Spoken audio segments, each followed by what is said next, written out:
The veil between our world and the next is thinnest at dusk. As darkness descends and reason sleeps, we become more susceptible to the whispers that echo from the shadows. Our primal fears, buried deep within the recesses of our minds, stir from their slumber. This is the time when stories are best told. Gather close, dear listener, and let me paint you a tapestry of fear. Each thread a tale, spun from the darkness that lurks at the edge of sight and sound. Each word a brushstroke, creating images designed to chill you to your core.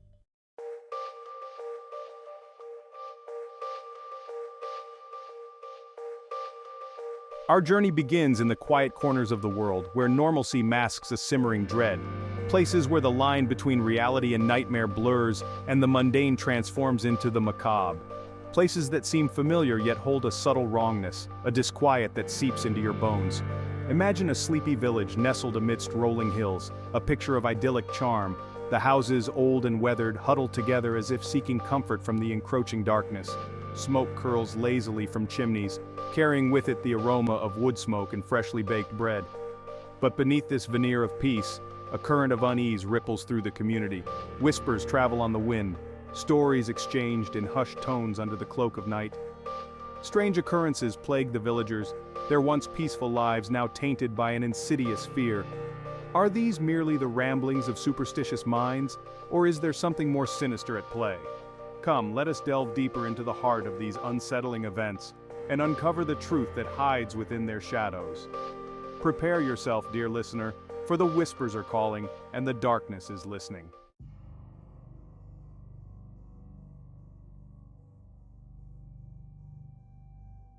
The village of Hollow Creek was ancient, its roots sunk deep into the soil of forgotten times.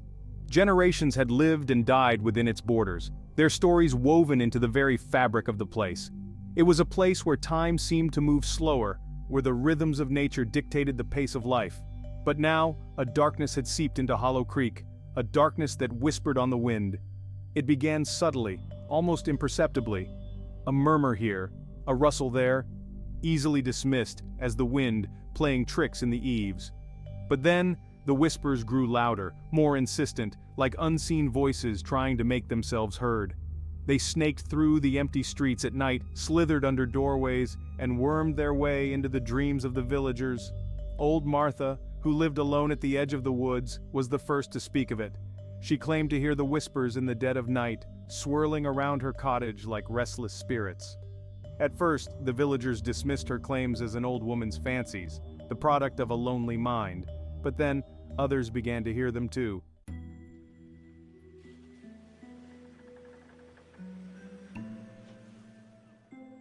The whispers were always heard at night, after the sun had set and the shadows had grown long. They seemed to emanate from the surrounding woods, a chorus of disembodied voices that spoke in a language no one could understand. Some said they were the voices of the dead, come back to haunt the living. Others whispered of ancient curses and forgotten gods. Fear, like a contagion, began to spread through Hollow Creek. Parents kept their children indoors after dark, their faces etched with worry. The once jovial gatherings at the village tavern dwindled, replaced by an uneasy silence. The whispers had poisoned the very air they breathed, turning neighbor against neighbor, suspicion breeding in their hearts. One evening, as the last rays of sunlight faded from the sky, a group of villagers gathered in the center of town. Their faces were grim, their eyes reflecting the fear that had taken root in their souls. They spoke in hushed tones, debating the source of the whispers and what, if anything, could be done to stop them.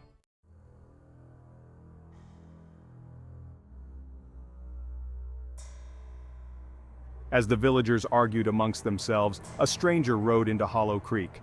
He was tall and gaunt, with piercing blue eyes that seemed to see into their very souls. His clothes were dusty and travel-worn, and he carried himself with an air of quiet authority. The villagers, desperate for answers, turned to him with a mixture of hope and trepidation.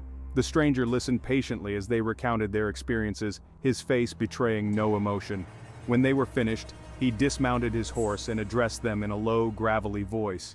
He told them that he had traveled far and wide, and had heard tales of similar occurrences in other parts of the world. The whispers, he explained, were not merely the wind, nor were they the ramblings of superstitious minds. They were something far older and more sinister, something that had haunted this land since time immemorial. They were the voices of the restless dead, trapped between this world and the next, their tormented cries echoing through the ages.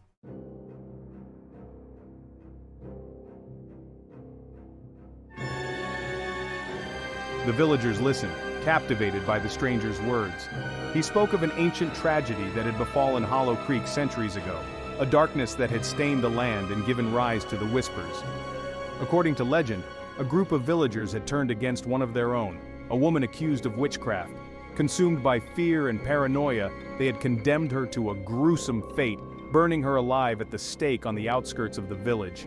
As the flames consumed her, she had cursed Hollow Creek, vowing that her voice would haunt them for all eternity. The stranger explained that the whispers were the echoes of her dying screams, amplified by the darkness that had taken root in the village.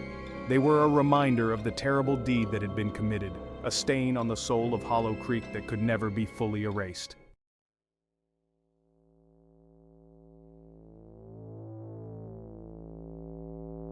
The old house stood on a hill, a Victorian mansion with gables and turrets that whispered of forgotten grandeur. Daniel had bought it for a steal, the realtor's words echoing, "It's got character," she'd said with a wink. He was starting over, seeking solace in the quiet countryside.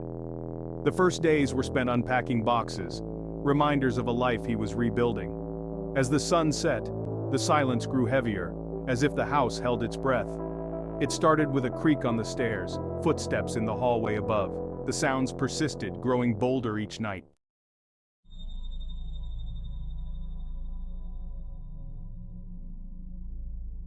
Sleep, when it finally came, was fitful and filled with unsettling dreams.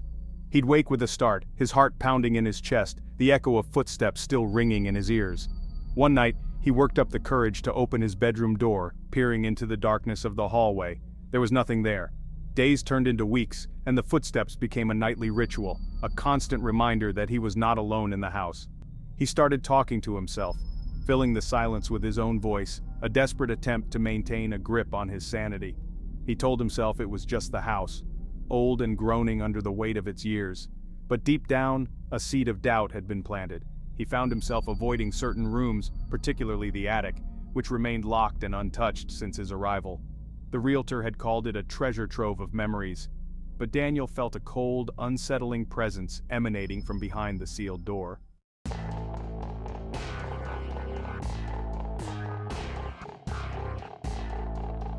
He started leaving lights on at night, the soft glow a meager comfort against the encroaching darkness. He slept with a baseball bat beside his bed, its solid weight a reassurance against the unseen. But the fear, once it takes root, is a tenacious thing. It burrowed under his skin, whispering doubts in his ear, amplifying every creak and groan of the old house. He became increasingly withdrawn, avoiding contact with the outside world.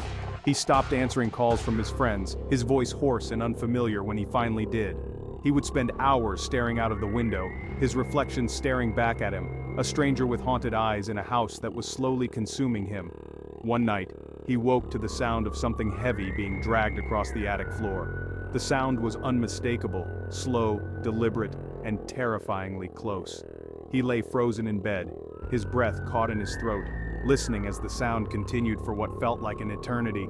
Then, as suddenly as it had started, it stopped.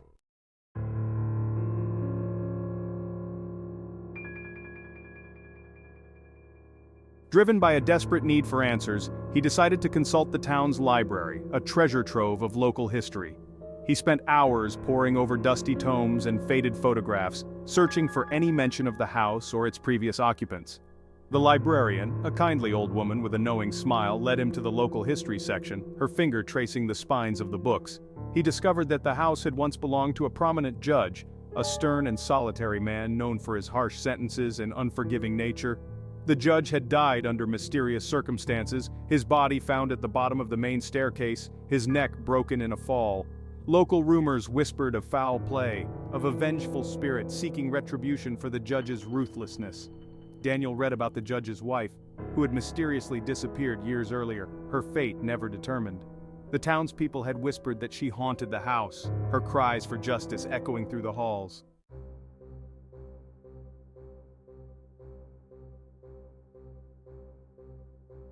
Armed with this newfound knowledge, Daniel felt a surge of anger.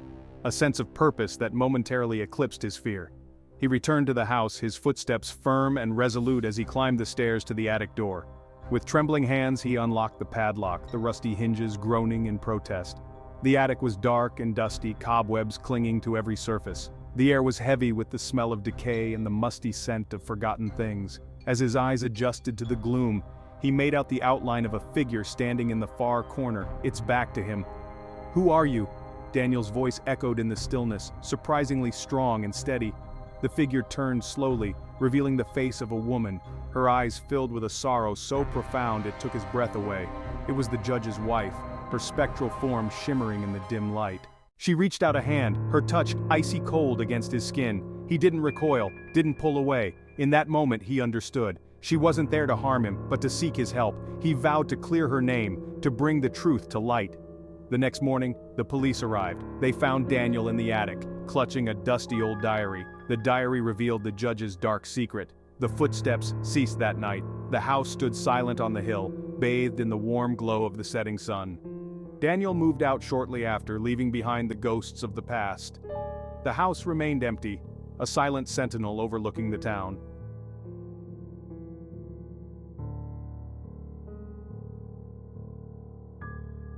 Rain lashed against the shop windows, blurring the gaslights outside into hazy halos. Inside, Elias, a man of logic and reason, scoffed at the dusty relics surrounding him. A historian by trade, he saw not haunted objects but echoes of forgotten lives. He paused before a magnificent mirror, its silver tarnished, its frame intricately carved with mythical beasts. "A beauty, isn't she?" a raspy voice chuckled. Elias turned to find the shopkeeper, a stooped figure with eyes that glinted like old coins. 18th century Venetian. Legend says it reflects more than just your image. Elias raised an eyebrow. Legends bore me, facts are my trade. Yet, he felt a strange pull towards the mirror, a whisper of intrigue in its depths. He purchased it, more out of curiosity than conviction.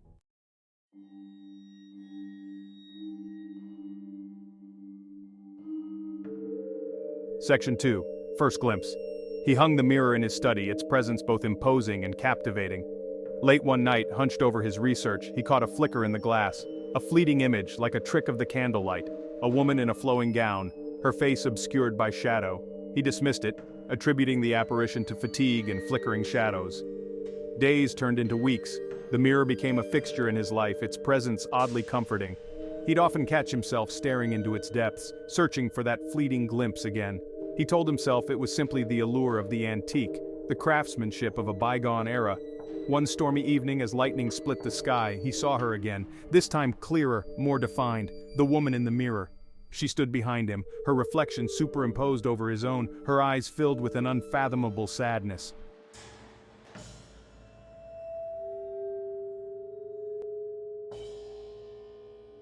Section 3. The Apparition. He whirled around, heart pounding, but found nothing. The room was empty, the only sound the howling wind and the rhythmic drumming of rain against the window panes. He tried to rationalize it away. A hallucination perhaps, brought on by stress and the storm's fury. Despite his logical mind's attempts to debunk the experience, a seed of doubt had been sown.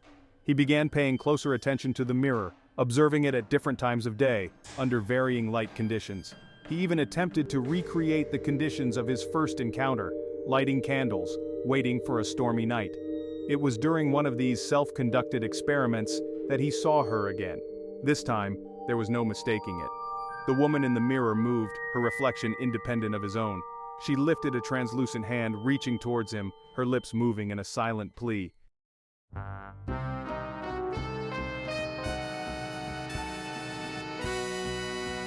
Section 4. Unveiling Truth. Panic gave way to an unsettling curiosity. Who was this woman and what did she want? He delved into the mirror's history, scouring antique books, consulting with experts. His research led him to a faded diary entry, a chilling account from the previous owner of the mirror. The entry spoke of a young woman, Isabella, unjustly accused of witchcraft and burned at the stake. Her last breath was a curse upon the mirror, her anguish imprinted upon its surface.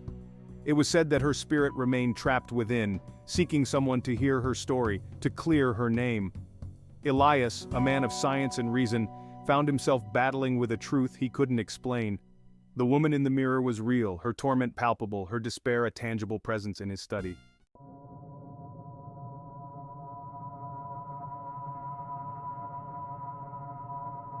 He felt a responsibility towards Isabella, a growing need to help her find peace. He began speaking to her reflection, acknowledging her presence, listening to the whispers that seemed to emanate from the mirror itself. He learned of her life, her love, her betrayal that led to her fiery demise. The mirror, once a source of intrigue, now held a strange power over him. He found himself drawn to it, spending hours in its presence, captivated by Isabella's plight. He neglected his work, his friends, his life outside the study fading into a distant memory. He would wake in the dead of night, drawn to the mirror as if by an invisible thread. He'd find himself staring into Isabella's sorrowful eyes, her presence filling the room, her touch a phantom chill against his skin.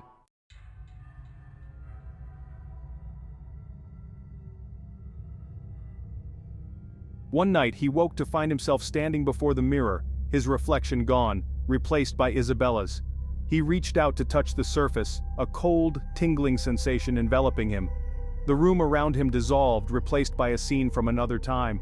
He was in a crowded square, the air thick with smoke and fear. He watched in horror as a young woman, Isabella, was dragged towards a pyre, her screams echoing in his ears, her terrified eyes searching his. Then everything went dark. The mirror, now silent and still, hung in the study, reflecting nothing but the empty room. Elias, the man of logic and reason, had vanished without a trace, lost in the reflection of a past he could not escape, a prisoner of the very history he sought to understand.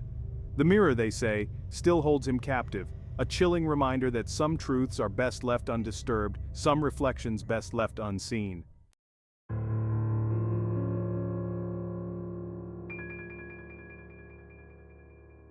The air hung heavy with the scent of aging parchment and leather, a musty perfume that spoke of forgotten knowledge and secrets best left undisturbed. High above, vaulted ceilings disappeared into shadow, the only light emanating from Professor Caldwell's flickering lantern, its weak glow struggling against the oppressive darkness of the ancient library. He ran a gloved hand along the spines of the leather-bound volumes, each one a treasure trove of history, philosophy, and forbidden lore. The library, a hidden annex of the university, was off limits to students and most faculty, its existence known only to a select few. Professor Caldwell, a scholar of ancient languages and forgotten texts, had been granted access for his latest project. His fingers brushed against a particularly cold volume, its leather stiff and unyielding.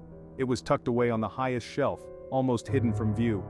He carefully retrieved it, the book heavier than its size suggested. Its cover, devoid of any markings or titles, was cold to the touch, sending a shiver down his spine.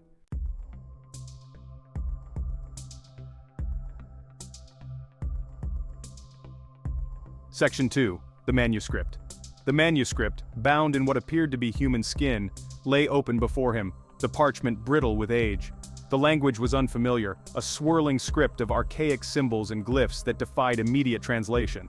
Professor Caldwell, his pulse quickening with a mixture of trepidation and excitement, recognized it as a dialect of ancient Sumerian, a language dead for millennia. He adjusted his spectacles, his eyes scanning the meticulously inked pages.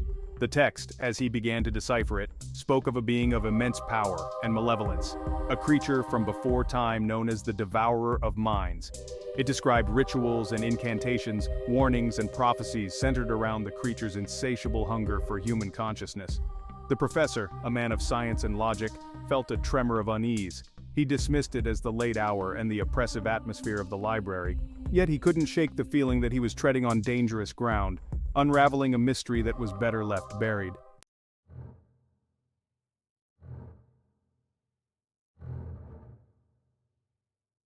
Section 3. First chapter.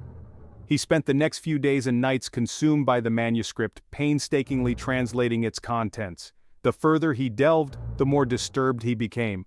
The text described the Devourer's ability to invade the minds of its victims, to feed on their thoughts, their fears, their very essence, leaving behind empty shells of their former selves.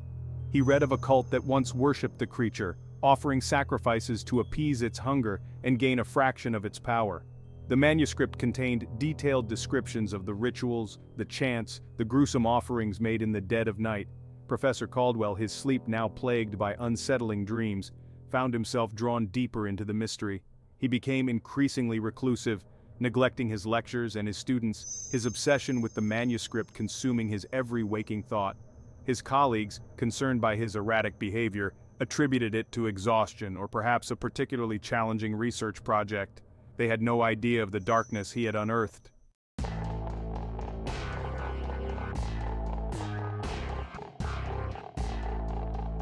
Section 4. Unraveling.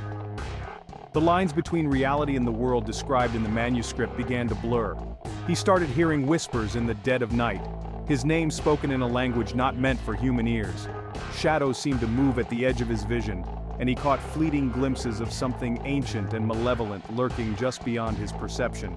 He tried to resist the pull of the manuscript, to put it aside and focus on more mundane matters. But it held him captive, its words echoing in his mind, its secrets beckoning him further down a path he knew he should not tread. His world, once governed by reason and logic, was crumbling around him. He began to suspect that he was not alone in his obsession. He felt unseen eyes watching him, heard footsteps following him down empty corridors.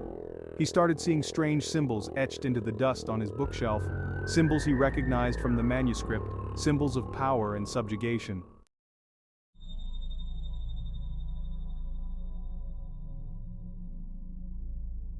One night, as he sat hunched over the manuscript, the air grew heavy, charged with an unseen energy.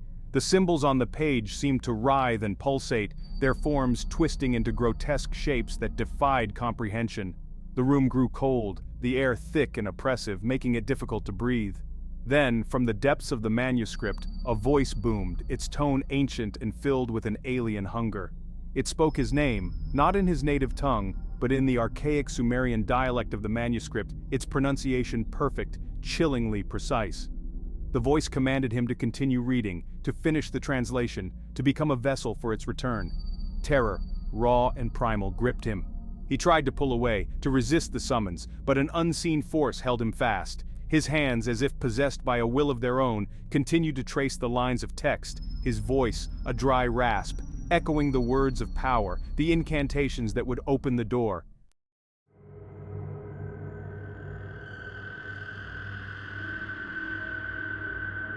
The final page of the manuscript depicted a ritual, a sacrifice that would usher the Devourer of Minds back into the world. As Professor Caldwell, his mind teetering on the precipice of madness, finished the translation, a cold wind swept through the library, extinguishing his lantern and plunging him into absolute darkness. The air crackled with energy, the scent of ozone and something ancient and foul filling his nostrils. He could hear the whisper of shifting shadows, feel the presence of something vast and hungry closing in around him. His last coherent thought, before the darkness consumed him completely, was a prayer, not for himself, but for humanity.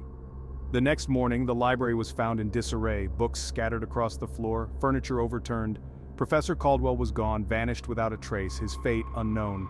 The manuscript, its leather cover cold to the touch, lay open on the table, its final page depicting the summoning ritual, a testament to the insatiable hunger that lurks beyond the veil of reality, waiting for its chance to feast upon the minds of the unwary.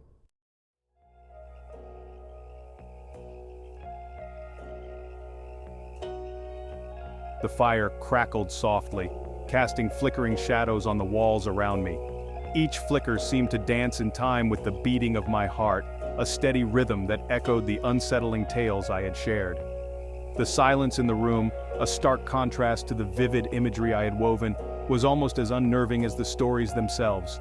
I could sense your presence, dear listener, even in the darkness beyond the firelight. Your breath, catching in your throat at the climax of each tale, your subtle movements as you shifted in your seat, each one a testament to the power of fear, the primal instinct that binds us together. The stories are over for now, the whispers silenced, the shadows return to their slumber. But their echoes linger, don't they? The unsettling feeling that we are not alone, that the veil between our world and the next is thin, easily breached by the darkness that resides within us all.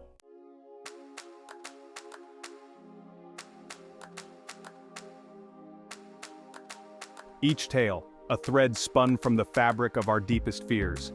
The fear of the unknown, the fear of isolation, the fear of the darkness that resides within our own hearts. These fears are universal, primal, passed down through generations like whispers on the wind. The villagers of Hollow Creek, haunted by the whispers of their ancestors' sins, represent our collective guilt, the burden of past transgressions that we can never truly escape. Daniel, driven to the brink by the unseen presence in his new home, embodies our vulnerability when confronted with the unexplainable. Elias, the man of logic and reason, consumed by the reflection of a past he could not escape, serves as a warning that even the most rational mind can be ensnared by the allure of the unknown. And Professor Caldwell, his sanity shattered by the forbidden knowledge he unearthed, reminds us that some secrets are best left buried, some doors best left unopened.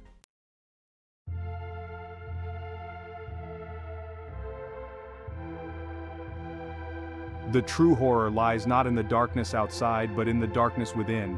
It is the fear in our hearts, the doubt in our ears, the shadows we cast. We are capable of great darkness and cruelty, but there is also light within us, a flicker of hope. It is the empathy we feel, the courage to confront fears, the belief in something greater. It is this light that allows us to face the darkness, to find solace in terror, to emerge stronger. The darkness is not to be feared, but understood. It is a part of us all, just as the light is. In the balance, we find our true selves.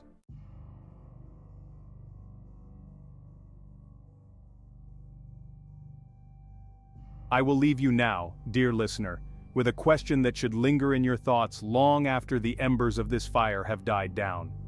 As you return to the familiar comfort of your own world, ask yourself this: are the whispers you hear merely figments of your imagination, or are they something more? Are the shadows that dance at the edge of your vision simply tricks of the light, or do they hold a deeper, more sinister truth? The answer, my friend, lies within you.